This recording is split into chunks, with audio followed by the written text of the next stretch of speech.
성부와 성자와 성령의 이름으로 아멘. 하느님 아버지 뜻 안에서 예수님과 어머니 하나 되신 성심에 융회되어 기도드립니다. 하느님 아버지, 오늘도 저희를 깨우쳐 주신 주님의 말씀을 저희가 잘 알아듣고 아버지와 완전히 일치하여 아버지를 더 많이 기쁘시게 해드리는 영혼으로 거듭날 수 있도록 축복하여 주옵소서. 아멘.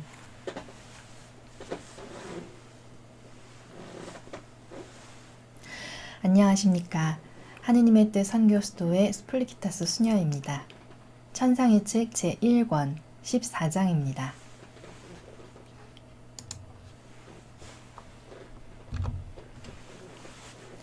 천상의 책 제1권 14장. 예수님과 함께라면 모든 것을 할 수 있고 그분 없이는 아무것도 할 수 없음을 절감하다.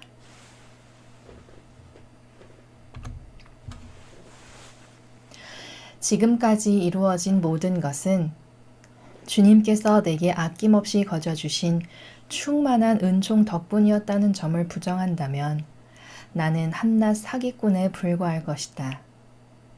나 자신의 것이라고는 순전한 허무와 악으로 기울어지는 경향뿐이니 말이다. 정말이지 그 모든 은총과 빛이 없었다면 악을 저지르는 것 외에는 아무것도 할 수 없었을 것이다.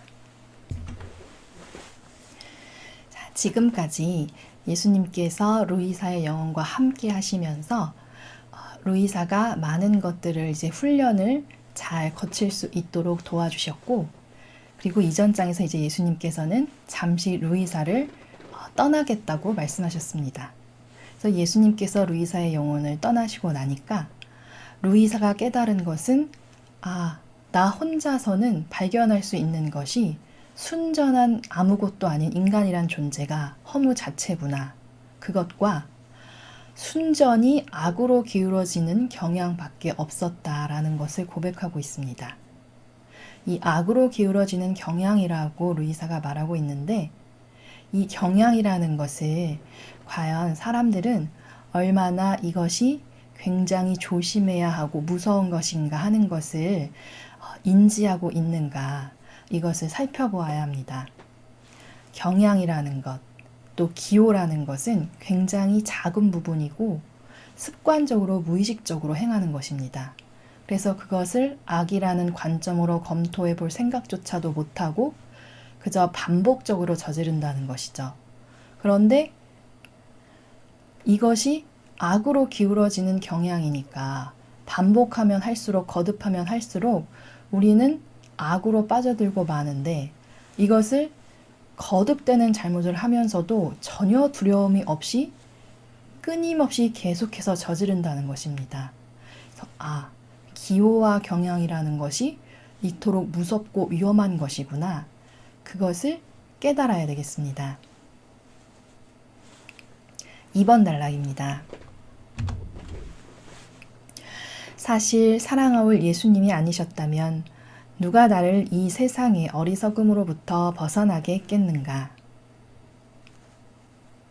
누가 성탄 준비 9일 기도를 하도록 그토록 강력히 나를 재촉했겠는가? 이 기도를 바치는 동안 예수님의 강생에 대해서 날마다 9가지 묵상을 하면서 신적인 빛과 천상적인 은총들을 많이 받지 않았던가? 정말 예수님이 아니셨다면 세상의 어리석음으로부터 과연 벗어날 수가 있었겠습니까? 우리는 어리석음 가운데 살고 있기 때문에 어리석다는 것을 인지조차 못하고 살아가고 있습니다. 그러나 예수님이 계셨기 때문에, 예수님께서 진리를 가르쳐 주셨기 때문에 한 번 지나가고 나면 없어지고 말, 그 온갖 인간적인 세상적인 애착과 집착의 그물에 다람쥐 쳇바퀴 돌듯이 그렇게 살아가고 있었구나. 그러나 예수님께서 진리를 가르쳐 주셨기 때문에 그 어리석음에서 우리가 벗어날 수 있었구나 라는 것을 루이사가 발견한 것입니다. 또 루이사가 성탄 준비 9일 기도를 하고자 하는 그런 마음으로 그런 예수님께 기도를 드렸는데, 그런 특별한 남들은 하지 않는 그런 예수님께 기쁨을 드리고자 하는 그런 성탄준부의 9일 기도와도 같은 그러한 것들을 하고자 하는 마음을 불러일으켜 주시는 것도 바로 하느님의 은총이신 겁니다. 그리고 루이사는 그것에 즉시 응답해서 많은 사랑과 기도를 드린 것이죠. 그래서 또 예수님께서 루이사를 만나 주셨고요.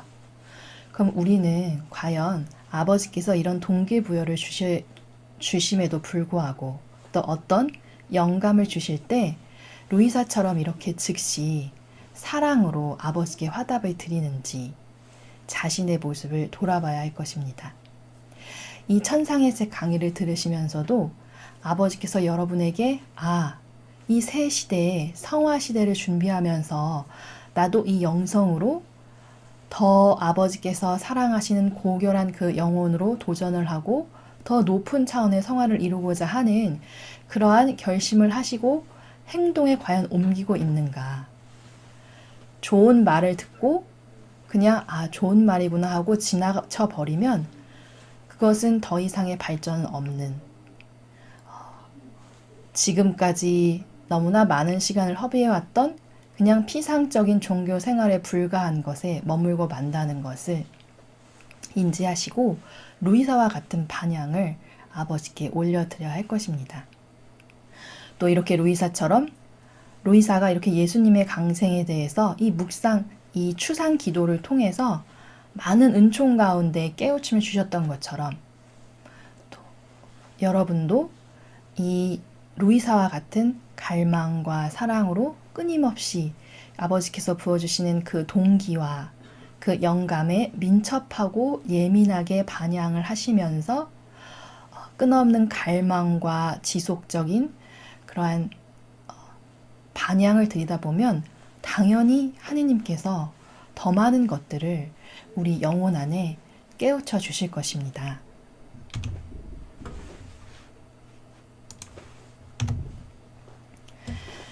3번 단락입니다. 내 마음 깊은 곳에서 말씀하시는 그분의 음성을 듣기 시작한 것도 그때부터가 아닌가. 이 내적 음성은 오늘날까지도 계속되고 있거니와 당부하시는 바를 즉시 행동으로 옮기지 않으면 휴식이나 평화를 누릴 수 없지 않았던가. 게다가 그분께서 아주 사랑스러운 아기의 모습으로 나타나신 것은 내 마음을 사로잡으시려고 쓰신 방법이 아니었겠는가. 그분이 아니셨다면 대체 누가 나를 가르치며 바로잡아주고 나무라며 하찮은 애착들에서 내 마음을 정화하도록 타일러 주었겠는가. 자, 이 두 단락에서 루이사가 고백하고 있는 것처럼 우리도 루이사처럼 그런 절대적인 아버지께 대한 신뢰, 끊임없는 지속적인 갈망, 이 진실된 사랑의 반향, 이러한 것들을 드리면서 아버지께서 그 영혼의 그 마음을 보시고 그 태도를 보시고 이렇게 루이사가 지금 이렇게 아버지께서 자신을 이끌어 주신 것을 고백하고 있는 것처럼 우리도 그렇게 아버지께서 이끌어 주신다는 것, 그리고 이것을 굳게 신뢰하고 매일매일 점점 더 그 마음 깊은 곳에서 들려주시는 아버지의 말씀에 귀를 기울이면서 하루하루 점점 더 자신의 영혼의 진보를 향해 나아가는 것, 이것이 바로 올바른 신앙생활이라고 할 수 있습니다.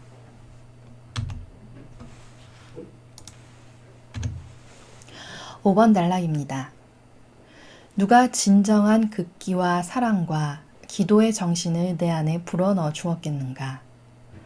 그것으로 말미암아 나는 예수님 순환의 끝없는 바닷속에 잠겼고 고통을 감미로운 것으로 받아들였으며 고통을 겪고 있지 않을 때는 참으로 그것을 그리워하는 은혜도 받지 않았는가. 그 모든 것이 예수님의 은총과 선물 덕분이요 사실상 바로 그분의 일이 아니었겠는가. 자, 진정한 극기와 사랑과 기도의 정신이 불러일으켜졌다고 말하고 있습니다. 우리가 어떤 하느님과 연관된 것에 연관이 되어서 더 많은 극기와 어떤 진실한 사랑, 그리고 더 많은 기도를 드리고 싶은 그러한 갈망을 불러일으켜 주시는 것도 다 하느님의 은총에서 온다는 것입니다.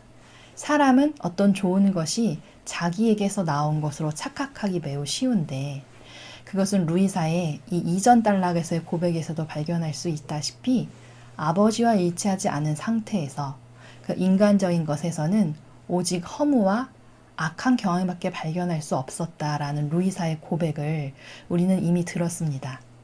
그러니까 이러한 어떤 선한 동기 행동조차도 그것이 자기 선이나 나에게서 나온 것이 아니라 아버지에게서 나온 것이다 라는 것을 인정해야 한다는 것입니다.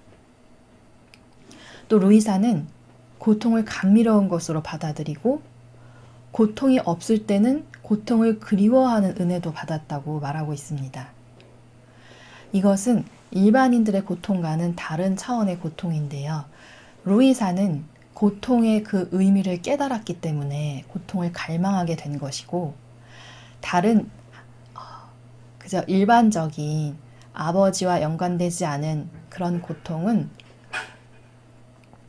이 루이사의 고통과는 전혀 다른, 그저 자기의 인간적인 것이 채워지지 않아서 오는 고통이죠. 예를 들면 출산을 앞둔 산모가 있습니다. 그는 아이를 출산할 때 극심한 고통을 겪겠지만, 그러나 곧 세상에 태어날 그 아기에 대한 사랑으로 그 고통을 기꺼이 감수합니다. 그러나 그런 어떤 아이를 낳는다는 그러한 목적이 없는, 그러한 열매가 없는 상황에서 같은 강도의 고통을 누군가가 받는다고 한다면 그가 과연 그 고통을 조금만 가해도 몸서리치면서 거부하겠죠. 자, 5번 단락에서 이 관건은 그러니까 예수님께서 우리 안에서 많은 일을 하시기 위해서는 내 인성을 다 버리고 내 기호 경향을 다 버리고 하느님 뜻 안에만 있을 때, 그때의 주님께서 내 안에서 많은 것을 이루실 수 있구나. 그러니까 나는 내 것을 최대한 버리는 자기 배제를 열심히 실천해야 한다는 것을 발견할 수 있습니다. 6번 단락입니다. 그런 예수님께서 나를 놀리시는 듯 주님 모습을 감추고 계신 이제 내가 분명히 말할 수 있는 것은 그분 없이는 종전까지 느꼈던 구체적이고 감각적인 사랑과 2시간 내지 3시간에 걸쳐 감미로운 관상기도에 몰입하게 하던 두드러지게 밝은 빛을 느낄 수가 없다는 점이다. 자, 루이사가 빛이라고 표현하고 있는데, 이 주님께서 부어주신 은총을 인간의 언어로는 표현할 길이 없기 때문에 빛이라는 단어로 표현하고 있는데, 이제 그 빛이 떠났으니까 빛이 없으면 어둠이죠. 그 차이가 이제 확연하게 느껴지는 것이죠.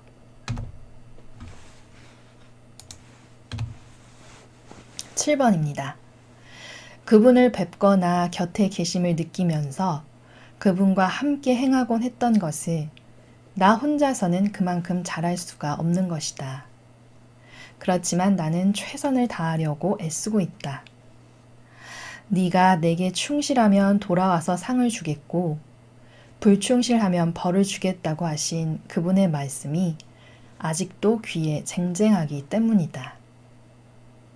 자, 혼자서는 잘할 수 없다는 것을 느끼고 있으면서도 최선을 다하려고 애쓰고 있는 이 루이사의 반향을 통해서 주님께서 비록 루이사의 그 안에 함께 계시지는 않지만 그러나 밖에서 루이사를 도와주고 계시다라는 것을 발견할 수 있습니다.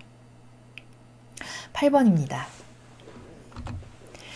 그러나 머지않아 너에게 오겠다고 약속하신 예수님께서 아직 오시지 않았으므로 나는 그분 부재의 이 시기를 날마다 거의 항상 쓰라림과 침묵과 기다림 속에서 지내곤 하였다. 그동안 나의 유일한 위로는 성체 성사 안에 의심할 수 없도록 참으로 계신 그분을 모시는 것이었다. 자, 루이사에게는 예수님께서 함께 안에 계시지 않는 그 시간이 쓰라림과 침묵과 기다림의 시간이었다고 말하고 있습니다. 그리고 유일한 위로가 바로 성체 성사 안에 계신, 그러니까 영성체를 통해서 예수님을 모시는 것.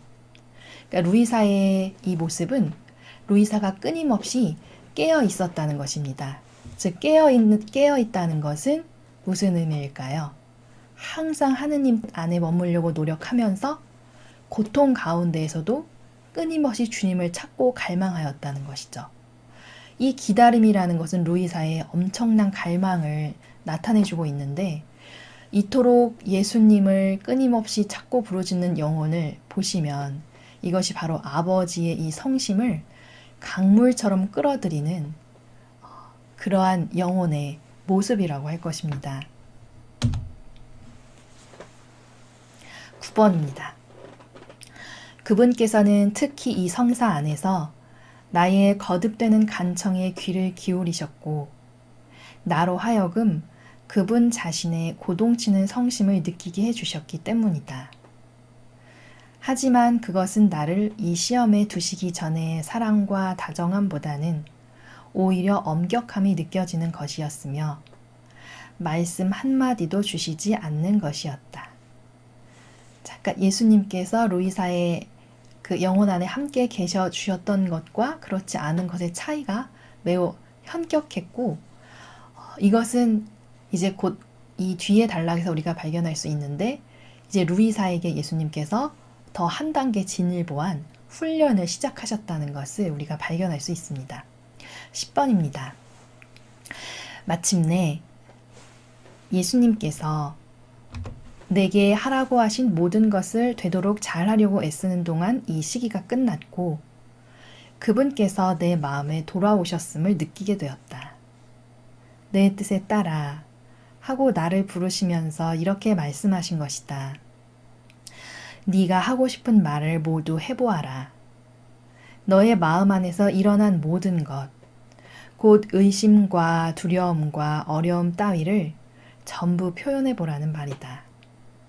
그렇게 하면 앞으로도 내가 없을 때 어떻게 해야 하는지를 가르쳐 주겠다.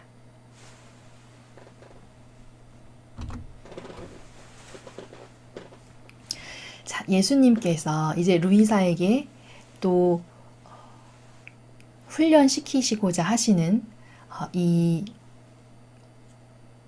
훈련은 무엇이냐면, 자, 지금까지는 맨 처음에 예수님께서 이 루이사에게 인간적인 그런 부잡다한 집착, 애착, 너의 인간적인 의지 이런 거를 다 끊어버리고 나하고 완전히 일치해라, 이것을 요구하셨습니다. 그래서 루이사가 그래서 그런 것들을 다 끊어버리고 예수님과 이제 일치하게 되었죠. 그랬더니 이제 예수님께서는 또 루이사가 그렇게 열심히 다 모든 인간적인 것을 다 지워버리고 예수님과 일치했더니 이번에는 또 루이사를 떠나셔서 루이사가 혼자 하게끔 내버려 두셨어요. 이것은 무슨 훈련일까요? 즉, 인간적인 그런 뜻으로 가득한 그런 처음에는 그러한 하느님과 일치하는 데 방해되는 모든 것을 다 버리게 하시고 1차적으로 하느님의 뜻과 일치하게 하는 훈련을 시키셨습니다.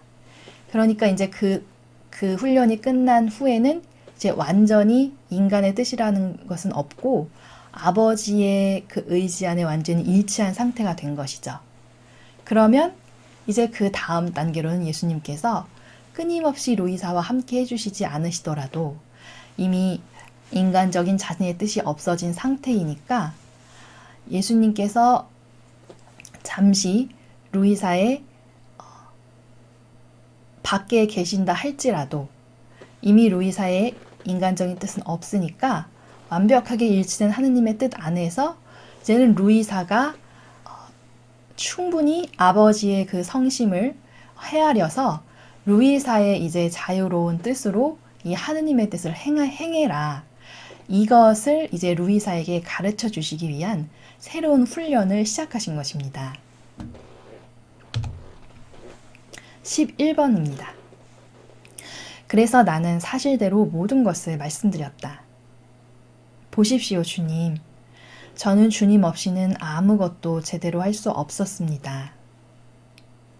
묵상들은 너무 형편없는 것이어서 주님께 봉헌할 용기조차 나지 않았고, 영성체 후에도 주님 사랑에 대해서 이렇다 할 매력을 못 느꼈기 때문에 오래도록 기도 안에 머물러 있고 싶은 마음이 없었습니다. 주님께서 함께 계시지 않으니 언제나 공허감과 그 부재의 슬픔에 시달렸고 급기야는 임종 고통을 겪기도 했습니다. 예수님께서 이제 루이사와 함께 계시지 않으시니까 루이사가 어떻게 해야 할지를 잘 몰라서 갈팡질팡하는 그러한 모습을 보여주고 있습니다. 그리고 11번 단락의 그 마지막에 루이사가 임종 고통을 겪기도 했다라고 말하고 있는데, 자, 여기서 우리가 무엇을 발견할 수 있냐면, 루이사에게 이 훈련을 시작하시기 전에 예수님은 훨씬 전에 먼저 루이사에게 어떤 말씀을 주셨었냐면, 네가 고통 가운데 있을 때는 그건 역시 아버지께서 허락하신 것이다. 그러니까 그것을 수용하고 평화 가운데 머물러 있어라 라고 가르쳐 주셨는데, 루이사는 임종 고통을 겪었다라고 말하고 있습니다. 그러니까 이것은 평화 가운데 머물러 있는 것이 아니죠. 그러니까 루이사가 예수님 하느님 뜻 안에 머물러 있는다는 것은 항상 예수님께서 자기와 함께 해주시고 어떤 기쁨과 격려와 사랑을 주시는 그런 것이라고 본인이 그런 정서를 가지고 있었던 것입니다. 그러니까 자기가 생각하는 그런 정서에 맞지 않으니까 그것이 자기에게는 임종고통과도 같은 그러한 고통이라고 여겨졌던 것이죠. 그러니까 루이사가 아직 자기의 어떤 정서나 기호를 다 버리지는 못했구나 라는 것을 우리가 발견할 수 있습니다. 12번 단락입니다. 그리고 자신이 혼자 있다는 고통을 느끼지 않으려고 제 본성은 기도를 빨리 끝내도록 재촉하였고, 한편으로는 오래도록 기도하는 것이 시간 낭비로 여겨지기도 했습니다. 그럼에도 제가 하기로 되어 있는 그 일들을 계속한 것은 주님께서 돌아오셔서 저의 불충실에 대해 벌 주실까봐 두려웠기 때문입니다. 오래 기도하는 것이 시간 낭비로 여겨졌다는 것은 루이사는 예수님을 추상하고 갈망하는 것이 더 행복했다는 것을 말해주고 있습니다. 어떤 것을 우리가 집중하고 이렇게 몰입하고 있을 때 다른 기타의 것들이 끼어들면은 방해를 받게 되죠. 그러니까 루이사에게는 예수님을 갈망하는 그 시간이 오히려 그 시간에 기도를 하면 어떤 기도라는 것은 어떤 기도문을 외워야 되고 그 기도문의 정신을 분산시키고 빼앗기게 되죠. 그러니까 더 온전히 예수님께 집중해서 갈망을 드릴 수가 없기 때문에 그 기도가 오히려 시간 낭비로 여겨지기도 했다라고 말하고 있습니다. 그래도 어쨌든 루이사는 하느님 뜻 안에 있으면서 그 아버지께 일치하기 위해서 노력하고 있다는 것을 12번 단락에서 볼 수 있습니다. 13번입니다. 그래서 저의 내적 고통은 갈수록 커지고 있었습니다. 저의 선이신 예수님, 주님께서 끊임없이 모욕을 받고 계시는데도 저는 주님께서 시키신 보속 행위든지 복된 성사 안에 계신 주님을 찾아뵙는 일이든지 그 어느 것도 잘할 수가 없다는 생각이 들었기 때문입니다.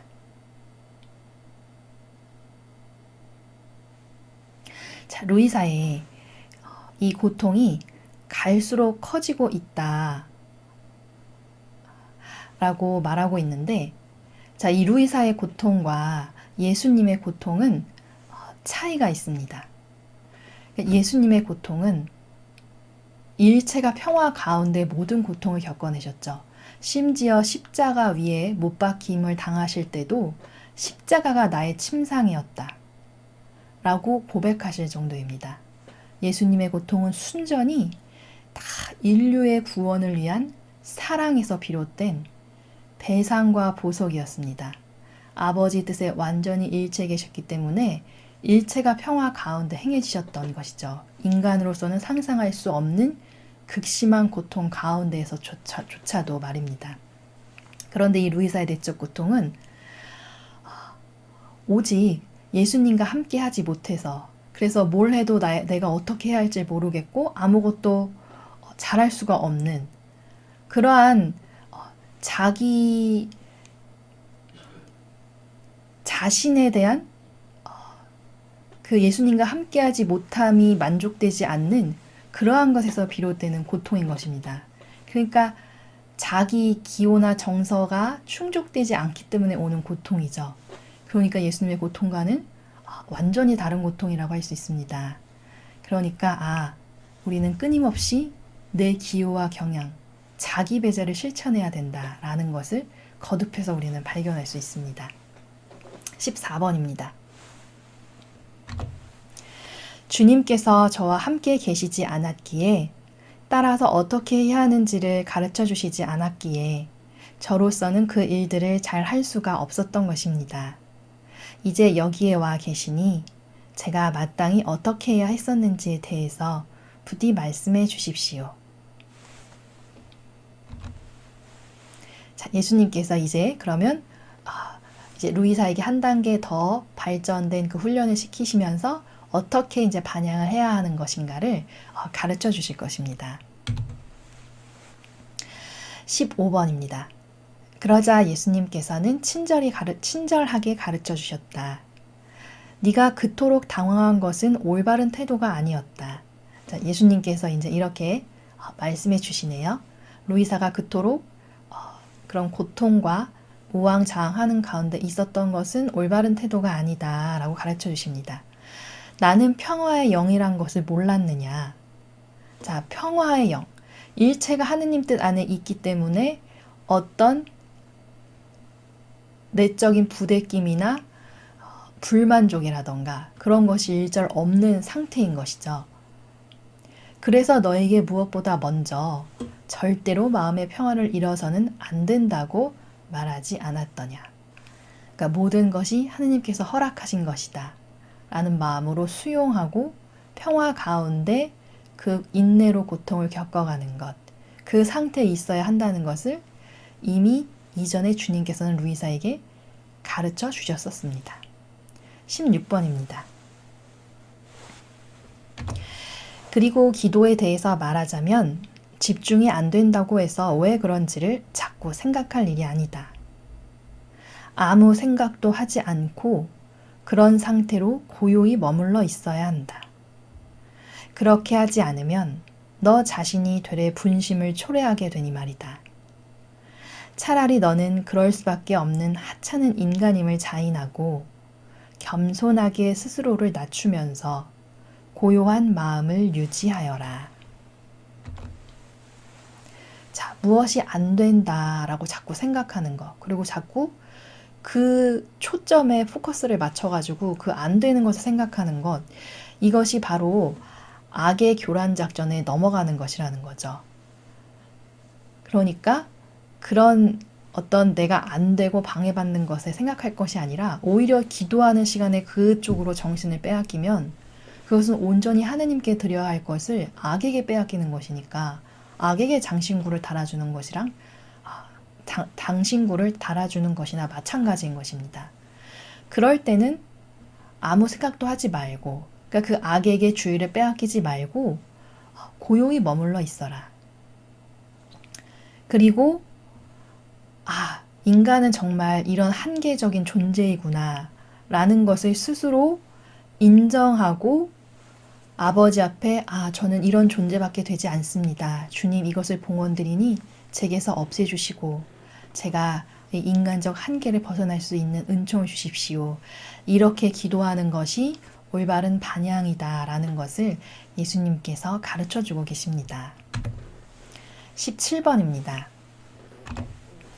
마치 도살장에 끌려간 어린 양이 저를 쳐 죽이는 사람의 손을 핥는 것과 같이 너도 마구 두들겨 맞고 때려 눕혀진 채 혼자 있을 때에도 너 자신을 나의 처분에 맡기고 오히려 그 모든 고통을 받아 마땅하다고 여기면서 마음을 다하여 내게 감사하여라. 그리고 나를 거슬러 저질러지는 죄들을 보속하기 위하여 너의 그 모든 괴로움과 피로와 고뇌를 찬미와 보상의 제물로 내게 봉헌하여라. 여러분, 도살장에 끌려간 어린 양같이 자기를 죽이는 사람의 손을 핥는 것과 같이 모든 처분을 하느님께 맡기고 그 고통이 받아 마땅하다고 여기면서 감사하여라. 이 말씀을 듣는 순간 자동적으로 떠오르시는 분이 있죠. 바로 예수님이십니다. 예수님께서 바로 이런 모범을 보여주셨죠, 우리에게. 그러니까 우리도 마땅히 이러한 모범을 따라서 여기 찬미와 보상의 제물이라는 말씀을 해주시는데요. 제물이라는 것은 자신을 희생으로 내어놓는 것이죠. 그러니까 우리도 예수님의 모범을 따라서 이렇게 너의 모든 고통을 예수님께 대한 그러니까 예수님의 그 성심의 고통을 드리는 죄에 대한 배상과 보석으로 그리고 또 그 많은 죄를 우리를 대신해서 다 갚아주신 예수님께 대한 찬미와 보상의 제물로 그렇게 봉헌해라 라는 우리의 우리가 반드시 취해야만 할 그러한 반향을 예수님께서 가르쳐 주십니다. 이와 같이 하면 너의 기도는 분향처럼 내 옥좌로 올라와서 내 가슴에 사무침으로 새로운 은총과 선물들을 너 자신에게로 끌어당기게 된다. 네가 그렇게 너 자신의 허무에 잠겨 겸손하게 스스로를 낮추면서 내게 의탁하는 것을 보면 악마는 내게 접근할 힘을 잃고 분통이 터져서 제 입술을 깨물기 마련이다. 이것이 바로 네가 그러한 처지에 있을 때에 해야 할 일이다. 그렇게 하면 내 생각에 아무런 상급도 받지 못할 듯한 상황 속에서도 공로를 쌓게 되는 것이다.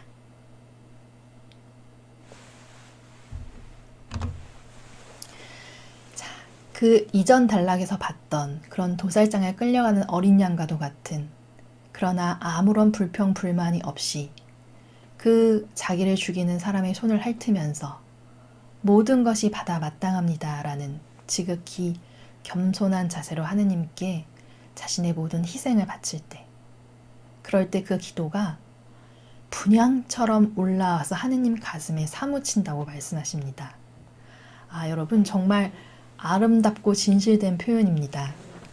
우리가 그러한 자세로 아버지께 일상의 모든 순간을 배상과 보석으로 바쳐드리고 기도를 올리면 그러한 우리의 태도가 정말 예수님의 고통에 비하면 너무나 보잘것없지만 그 기도가 아버지의 가슴, 그러니까 하느님의 성심을 감동시킨다는 것입니다. 그러니까 당연히 마땅히 우리가 있어야 할 자리에 있음으로써 하느님의 은총을, 사랑을 강물처럼 불러일으키게 되는 것이죠.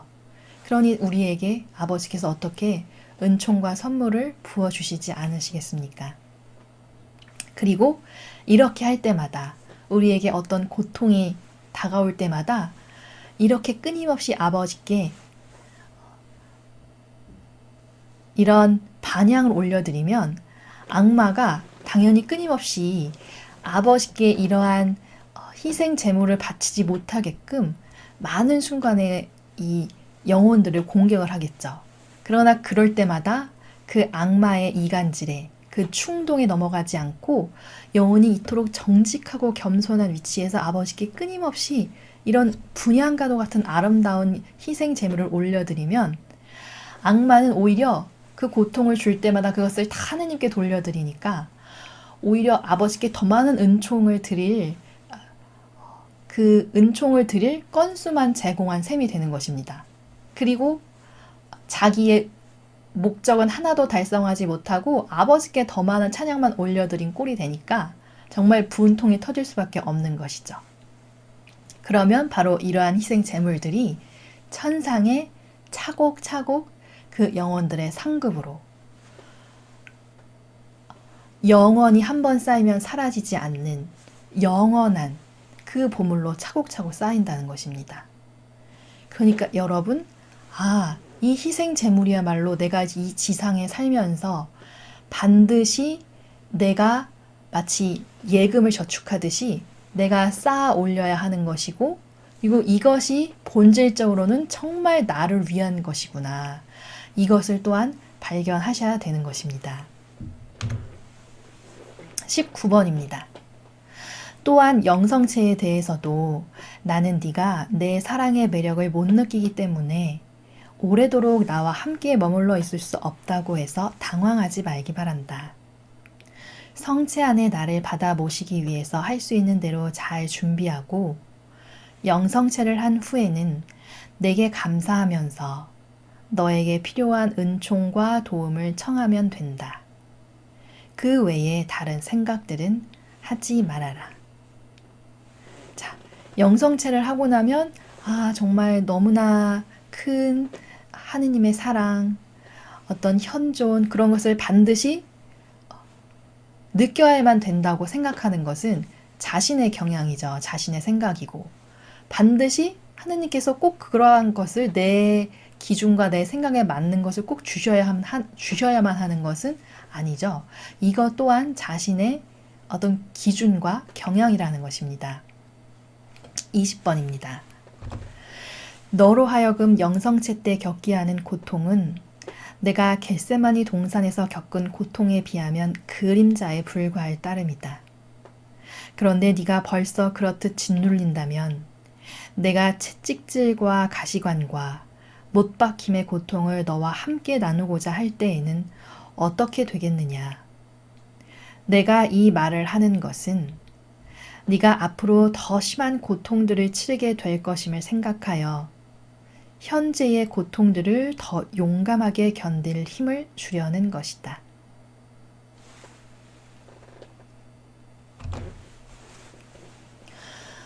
정말 예수님께서 마침 또 지금 이제 사순시기가 시작되었는데 이 인류가 저지른 그 수천 수만 가지의 극악한 모든 죄를 짊어지시고 그 인류의 구원을 위해서 당하신 그 극심한 고통에 대해서는 우리가 아무리 인간의 표현으로 표현을 하고자 하여도 충분치 못할 만큼 인간의 지성으로는 이해할 수 없을 정도의 고통을 받으셨다고 우리는 많은 그 발연 메시지나 또 성인 성녀의 증언에서 우리는 이미 알고 있습니다.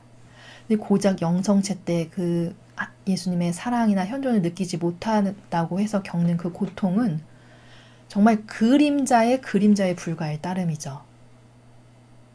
그리고 이 새로운 성화 시대의 영성을 이 루이사 피카레타의 영혼에서 이루시고자 하시는 예수님의 그 목적을 이루기 위해서는 더 남다른 반향이 필요하다는 것입니다.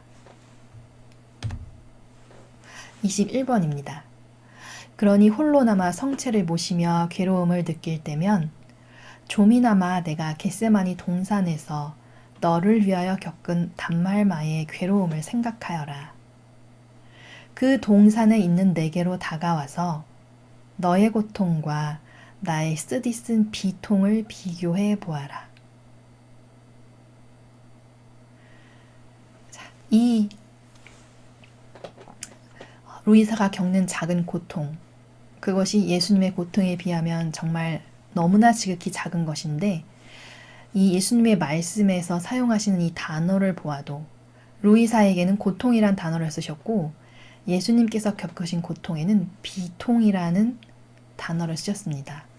그러니까 이 단어 자체에서도 그 고통의 급간이 얼마나 큰 차이가 나는지를 우리는 충분히 볼 수가 있습니다. 22번입니다. 사실 네가 나 없이 홀로 있음을 느끼는 때이겠지만 그럴 때도 너는 내가 가장 믿은 벗들에게서마저 버림받고 홀로 있는데 그 벗들은 기도도 빠뜨린 채 잠에 골아떨어져 있는 것을 보게 될 것이다.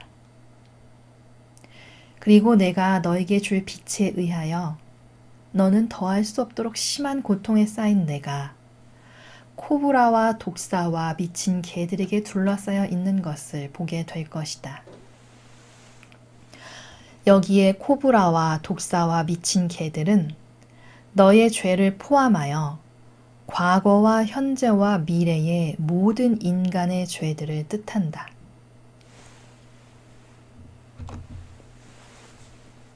자, 인간의 죄가 얼마나 극악한지 여기 코브라와 독사와 미친 개라는 표현을 쓰십니다. 이 코브라와 독사와 미친 개들은 각기 다른 그 인간의 계층이 끼치는 죄악을 말씀하시는 것입니다. 그 모든 죄가 한꺼번에 나를 짓눌렀기 때문에 나는 단말마의 고통 속에서 산채로 잡아먹힐 듯한 느낌이었다. 내 마음과 온 몸이 앞찾기에 짓눌리는 것 같았고 그래서 땅을 흠뻑 적실 정도로 피를 흘렸다. 그리고 이 모든 고통에 내 아버지께로부터 버림받은 고통마저 보태어졌다. 자, 말해보아라. 네가 그 정도로 극심한 고통을 겪은 적이 있었느냐?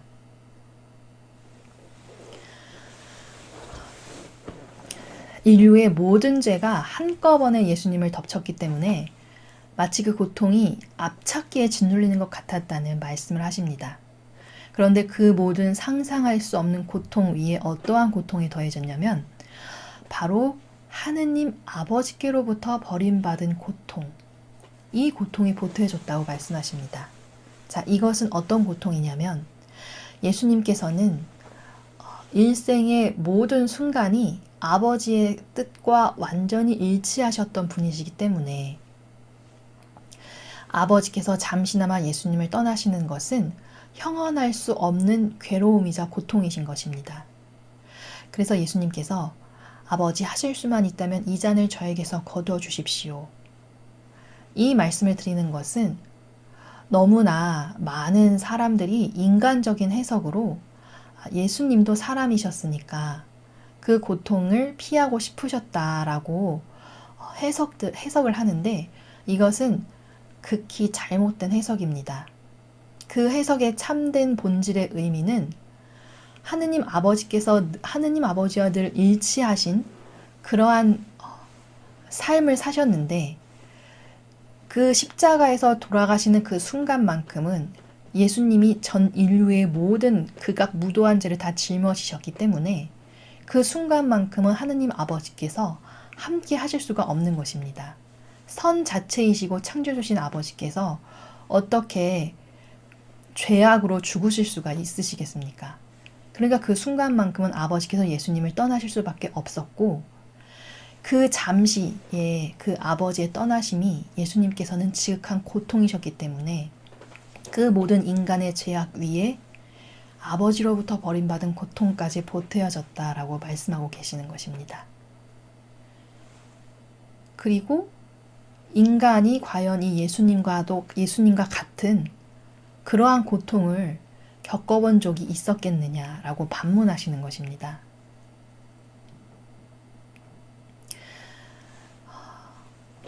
인간은 이러한 강도의 고통을 받을 만한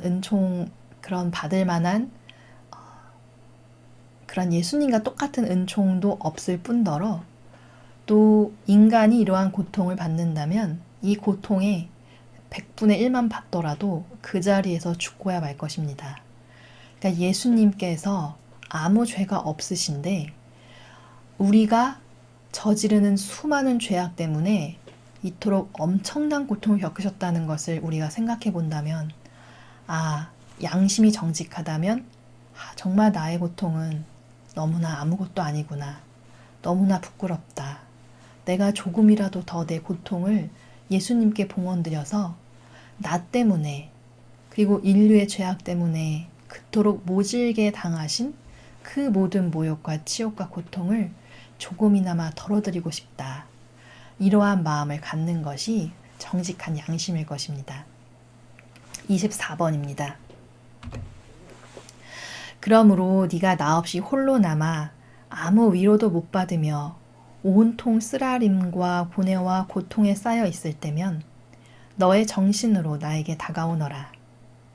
나의 피를 닦아주려고 힘쓰면서 나의 그 극심한 고통을 덜기 위하여 하찮은 고통들을 봉헌하여라. 그렇게 하면 성체를 모신 후에도 나와 함께 머무를 수 있는 방법과 동기를 찾아 얻게 될 것이다. 자, 예수님의 어떤 위로 없이 홀로 그런 고통에 직면했을 때 이제는 너의 정신으로 나에게 다가오너라 라고 가르쳐 주십니다. 그러니까 너의 힘으로 너의 모든 마음과 목숨과 정신과 힘을 다해서 너의 힘으로 나에게 다가와라. 그리고 너의 그 하찮은 고통들을 봉헌해라. 하찮은 고통들이라는 건 무엇일까요? 우리의 그 많은 수많은 일상생활 가운데 겪게 되는 크고 작은 것들, 그러한 것들이 바로 하찮은 고통들입니다.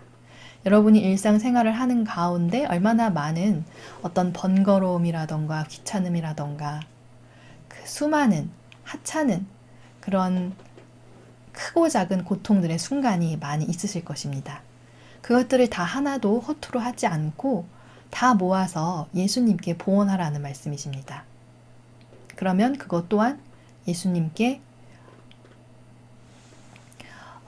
조금이나마 배상과 보석을 드릴 수 있는 것이고, 일상의 그런 모든 순간을 봉헌하라고 하셨으니까 어떤 사람은 어떤 크고 대단한 것을 드려야 한다고 착각하기가 쉽지만 이렇게 일상의 하찮은 고통들을 봉헌하는 그러한 정신 자세로 살아가면 우리가 매일매일 살아가는 하루하루의 그 모든 순간이 아버지께 일치해서 평화 가운데에서도 맞닥뜨리는 모든 어떤 그런 번잡하고 귀찮고 분주하고 나를 좀 거슬리게 하는 그러한 것들을 이 평화 가운데서도 끊임없이 예수님께 봉헌하는 그러한 삶을 살 수 있다는 것이죠. 그래서 그러니까 그러한 하찮은 이 모든 것들이 예수님께 봉헌할 수 있는 것이구나 라는 것을 마음에 새기시고, 이 사순시기에는 특히나 더 많은 고통을 예수님께 드릴 수 있는 특별한 은총의 시간이잖아요. 그러니까 이 사순시기를 이러한 일상의 많은 것들을 끊임없이 예수님께 봉헌드리면서 점점점 더 아버지 성심에 가까이 다가가는 그러한 시간들로 만드실 수 있는 그런 절호의 시기가 여러분에게 그런 기회가 되셨으면 좋겠습니다. 25번입니다. 하기야 네 고통이 별것 아니라는 말은 아니다. 나의 부재는 그 자체로 내가 사랑하는 영혼들에게 줄 수 있는 가장 크고 쓰라린 고통이니 말이다. 하지만 너의 고통으로 또 나의 뜻에 일치하겠다는 마음으로 그것을 참아낸다면 내게 크나큰 안식과 위로를 가져올 수 있는 것이다. 예수님께서도 앞에는 그 예수님의 고통에 비하면 별것이 아니다 라고 그렇게 조금 엄하게 말씀해 주셨지만, 그러나 사실은 그 영혼들의 그 세세한 마음을 다 알고 계십니다. 그러니까 어떤 위로나 격려가 없이 그 고통을 그냥 헤쳐나가야 한다고 할 때 그것이 정말 얼마나 쓰라리고 힘든 것인지를 잘 알고 있다라고 말씀해 주시는 것입니다. 그렇지만 그 고통을 격려와 위로가 없을지라도 아버지 뜻에 일치하고자 하는 그 의지로 굳건하게 꿋꿋이 끊임없이 예수님을 찾으면서 그 고통을 예수님께 드린다면 그게 바로 예수님께는 큰 안식과 위로를 줄 수 있는 것이다 라고 가르쳐 주십니다. 26번입니다. 끝으로 성체 안에 나를 방문하는 것과 보속 행위에 대해서 말하겠다. 내가 너희를 위해 제정한 사랑의 성사, 곧 성체의 성사 안에서 나는 33년 동안 지상에서 살면서 행했던 모든 일과 겪었던 모든 고통을 계속 행하며 겪고 있다. 그러니까 매일매일 우리가 드리는 그 미사 성제 안에서 그 모든 고통을 계속 반복하고 계시다는 것이죠. 나는 모든 사람들의 마음 안에 태어나기를 열망하기에 하늘에서 나를 부르시어 제대에서 스스로를 희생 제물로 바치도록 하신 분께 순명하고 있으며 사람들을 기다리고 부르고 가르치고 빛을 비추어 주면서 나의 겸손을 드러내고 있다. 그리하여 원하는 사람은 누구든지 나 자신의 성사로 생기를 되찾을 수 있다.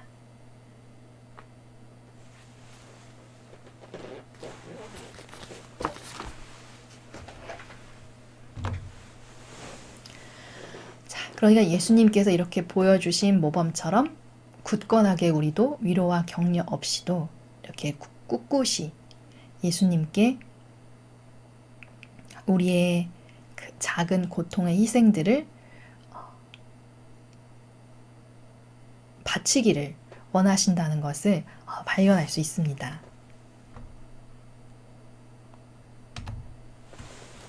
27번입니다. 나는 아버지께 용서를 청하면서 어떤 사람에게는 위로를, 어떤 사람에게는 힘을 준다. 어떤 이들은 부요하게 해주고 다른 이들과는 혼인의 계약을 맺기 위해서 이 성사 안에 현존하는 것이다. 모든 일을 지켜보면서 보호해달라고 청하는 이들은 보호해주고 거룩한 사람이 되게 해달라고 청하는 이들은 거룩하게 해준다. 함께 있어달라고 하는 이들과는 함께 있으며 조심성이 없고 경박한 사람들을 보면 눈물을 흘린다. 예수님께서는 지금도 성체 성사 안에서 이렇게 각각의 영혼들에게 필요한 은총을 주신다는 말씀입니다. 여기 후미에 조심성이 없고 경박한 사람들이라는 말이 나오는데 이 경박한 사람들이라는 것은 무엇을 말하는 것일까요? 그러니까 아버지께 대한 어떤 권리를 존중해드리고 공경을 다하는 것에 있어서 되게 무성의하고 무감각한, 그래서 어떤 지켜야 할 경계나 원칙을 잘 지켜드리지 못하는 좀 그러한 행동들을 말씀하시고 계시는 것입니다. 28번입니다. 아버지께 지속적인 흠숭을 드림으로써 우주의 조화를 회복하고 지고한 신적 계획을 이루고자 하는 것이니 이 계획은 완전한 공경을 통하여 완전한 영광을 아버지께 드리는 데에 있다. 이런 이유로 나는 복된 성사 안에 남아있는 것이다. 모든 사람이 아버지께서 원하시는 공경을 다 드리는 것은 아니기 때문이다.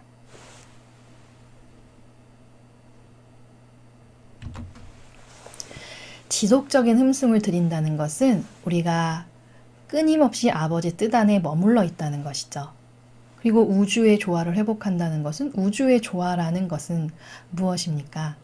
이 모든 세상 만물이 하느님의 그 신적 질서 가운데 자리 잡고 있고 운행되고 있는데 인간을 제외한 모든 피조물은 다 아버지의 신적 질서 가운데 조화를 이루고 있지만 인간은 자기 뜻을 끊어서 그 에덴 동산에서 뛰쳐나온 이후로 완전한 무질서 가운데, 그리고 지금은 이미 점점 더 극심한 그 죄악으로 치달아서 그 마지막 시대를 우리가 살아가고 있죠. 그러니까 그러한 신적 질서를 회복하고 그 계획을 이루고자 하는 것이니 그 계획은 완전한 공경을 통하여 완전한 영광을 아버지께 드리는 데 있다.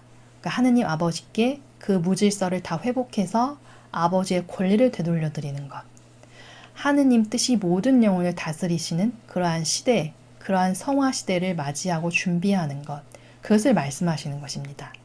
그리고 그것의 완벽한 모범은 바로 예수님과 성모님의 정신과 그 마음에서 우리는 발견할 수 있습니다. 29번입니다. 그러므로 내가 인류를 무한히 사랑하는 것에 대한 보답으로 너는 매일 33번 나를 방문하기 바란다. 이 방문은 내 인성이 너희 모두를 위하여 너희 가운데서 생활했던 횟수를 기념하기 위함이다. 너희는 모두 내 지극히 고귀한 피로 낳은 내 자녀들이기 때문이다. 자, 기념한다는 것은 어떤 것을 생각하고 또 그 의미를 되새겨보고 하는 것을 말하는 것이죠. 그러니까 예수님께서 33년간 지상에서 사셨을 때 그 예수님의 은총으로 인해서 이 세상이 받았던 영향, 그러한 것들을 떠올려 보면서 우리도 이제 매일 33번 예수님을 방문함으로써 그러한 보답을 드릴 수 있다는 구체적인 방법을 가르쳐 주시는 것입니다. 그리고 지극히 고귀한 피로 낳았다라는 말씀은 바로 예수님의 그러한 희생으로 우리를 구원해 주셨다는 것을 말씀해 주시는 것입니다. 그래서 이후의 단락은 그 33번 예수님을 방문하는 그 방법에 대해서 가르쳐 주십니다. 30번입니다. 동시에 나는 네가 나의 지향인 속죄와 보상과 희생과 지속적인 흠숭을 끊임없이 반복하기 위한 목적으로 이 성사 안에 나와 하나 되기를 바란다. 네가 어디에 있든지 이 33번의 방문을 날마다 항상 충실히 실행하면 나는 네가 내 성체 대전에서 조배하는 것으로 받아들이겠다. 이 성사 안에 하나 되기를 바라신다는 것은 이 희생 제사로서의 그 의미를 말씀하시는 것이고, 이 33번 예수님을 방문하는 것을 성체 조배와 같은 것으로 받아들이겠다고 가르쳐 주십니다.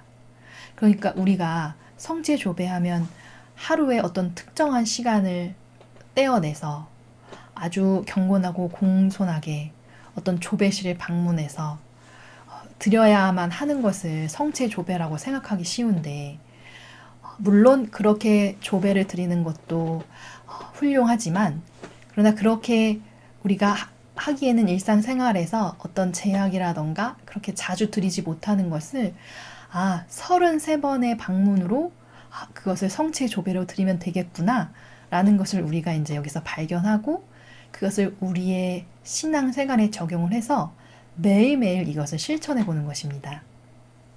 31번입니다. 아침에 깨어나면 맨 먼저 이 사랑의 수인인 나를 생각하고 사랑에 찬 첫 문안 인사를 하여라. 이 친밀한 첫 방문 중에 간밤에 어떻게 지냈는지를 서로 묻고 서로 격려하는 것이다. 자, 그러니까 이것을 정말 사실적으로 우더른께 아침에 문안 인사를 드리는 것과 같이 또 사랑하는 이와 함께 인사를 나누는 것처럼 이렇게 사실적으로 이렇게 실행하는 방법을 예수님께서 가르쳐 주시는 것입니다. 어떤 분들은 아침에 일어나자마자 그 마음 안에 그 예수님의 성심을 느끼면서 성화에 입맞춤을 하시는 분들도 있을 것이고, 또 내적으로 간밤에 어떻게 잘 지내셨는지, 저는 이랬고 뭐 이런 간단한 말씀을 드리시는 분들도 있을 것이고, 다양한 방법으로 여러분께서 이 첫 문안 인사를 하루의 시작을 하실 수 있을 것입니다. 그리고 밤이 되면 그날의 마지막 생각과 애정을 다시 내게 쏟아라. 그러면 네가 내 안에서 너와 함께 나를 위하여 휴식을 취하도록 강복해 주겠다. 이때 너는 하루 끝에 마지막 사랑의 입맞춤을 내게 보내면서 복된 성사 안에서 나와 함께 쉬겠다고 약속하여라. 31번의 다른 방문들은 너의 온 존재를 내 사랑 안에 가장 잘 집중시킬 수 있는 순간들을 택해서 하여라. 자, 하루를 그렇게 쭉 보내고 또 밤이 되면 이제 마지막 인사를 드리시면서 그날의 모든 겪었던 일들, 생각과 애정을 다 예수님께 봉헌 드리면 또 함께 주님께서 휴식을 취하시고 강복해 주시겠다고 말씀해 주십니다. 잠자리에 들 때도 아침에 일어나서 그러니까 예수님과 함께 시작하고 예수님과 함께 하루를 마무리하는, 그럼 하루의 전체를 예수님의 품 안에 다 봉헌드릴 수 있는 그러한 것이 되겠죠. 예수님께서 이 말씀을 하시는 동안 어떻게 표현할지 모를 은총이 내 마음 안에 흘러들어 사랑으로 온통 녹아내리는 느낌이 들도록 작용하였고, 수많은 생각이 가득한 내 정신도 사랑의 무한한 빛 속에 잠기는 것이었다. 그래서 용기를 모아 그분께 간청하였다. 자, 예수님께서 이제 루이사에게 동기부여를 해주신 것입니다. 그리고 동시에 루이사를 통해서 우리에게도 동기부여가 되는 것이죠. 하루에 33번 예수님을 방문하려면 우리가 일상생활에서 예수님을 잊고 그냥 그 눈앞에 어떤 처해져 있는 일에 급급해서 살아가기가 너무나 쉬운데, 이 33번의 방문을 위해서 우리가 더 많이 예수님께 다가가고 더 많이 예수님께 일치할 수가 있겠죠. 많은 순간을. 그러면 그럴수록 우리의 영혼은 점점 더 세상적인 것과는 점점 멀어지고 더 예수님께 가까이 다가가면서 이 하느님 뜻, 이 영성에 점점 더 고무될 수가 있겠죠. 그러니까 우리도 이번 이제 이 루이사를 통해서 예수님께서 주신 이 방법으로 매일매일을 이렇게 살아가셨으면 좋겠습니다. 34번입니다. 저의 좋으신 스승님, 부디 언제나 제 곁에 함께 계셔주시어 주님 지시대로 복된 성사 안에 계신 주님을 올바르게 찾아뵙고자 하는 생각과 습관이 몸에 배게 해 주십시오. 주님과 함께라면 모든 것을 할 수 있고 주님 없이는 아무런 선도 할 수 없다는 것을 체험으로 알고 있기 때문입니다. 사실 저는 주님과 함께 있지 않으면 온갖 악을 저지를 수 있을 뿐입니다. 자, 루이사가 예수님께 이렇게 정말 항상 주님과 함께하고 올바르게 예수님을 찾아뵐 수 있는 그러한 습관이 몸에 배게 해달라고 예수님께 간청하고 있습니다. 우리도 이러한 예수님께 간청을 드리면서 더 많은 순간 예수님과 일치할 수 있는 그러한 연습을 꾸준히 해 나가야 할 것입니다. 그러자 예수님께서는 그래 다른 많은 일에서 너의 소원을 채워주었던 것처럼 이 일에서도 네가 바라는 대로 해주마. 네가 바라는 대로 해주마. 루이사가 바라는 것은 온전히 아버지 뜻 안에서만 머물고 아버지 뜻만을 행하는 것이죠. 자기의 뜻이 아닌. 예수님께서 계속 말씀하시기를 내가 너에게 원하는 것은 다만 착한 뜻이다. 자, 착한 뜻, 예수님께서 말씀하시는 착한 뜻은 무엇일까요? 즉 예수님께서 가르쳐 주시는 대로 행하는 것. 그게 곧 아버지 뜻 안에서 아버지 뜻을 행하는 것이니까 그것을 착한 뜻이라고 예수님께서는 말씀해 주십니다. 네가 그 뜻만 가지고 있으면 나에게서 바라는 모든 도움을 기꺼이 주겠다 하고 친절하게 덧붙이셨다. 사랑하올 예수님께서는 얼마나 다정하게 대해주셨는지, 그분은 결코 약속을 어기신 적이 없었다. 사실대로 말하자면 주님 약속보다 더 많은 것을 주시며 행하셨기 때문에 나도 그분께 만족을 드릴 수 있었다. 이런 일들이 단지 내 상상의 산물이라고 말하는 사람이 혹시 있다 하더라도 나는 그런 의심 내지 불신을 마음에서 지워버릴 것이다. 왜냐하면 예수님께서 함께 계시지 않은 시기에는 사랑의 정신으로 말미암은 착한 생각이나 말 한마디도 떠오르지 않았고 누군가에게 어떤 착한 일을 해주고 싶은 충동도 전혀 솟지 않았기 때문이다.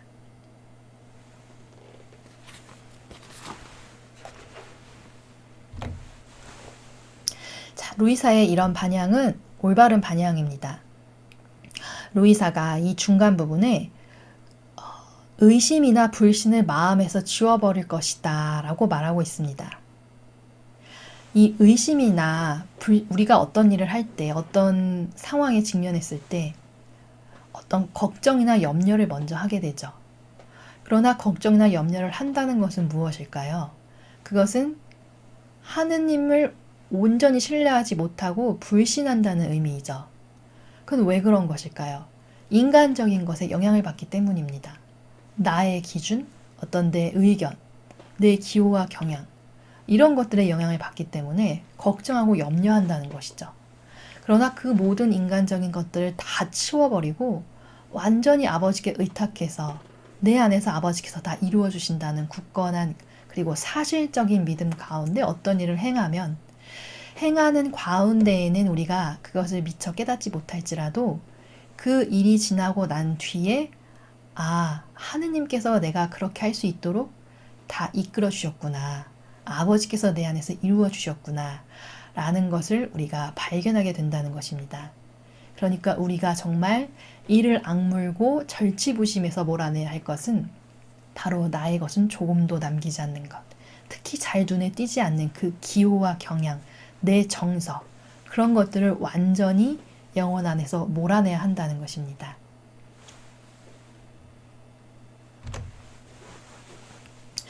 자, 이제 사순시기가 시작되었습니다.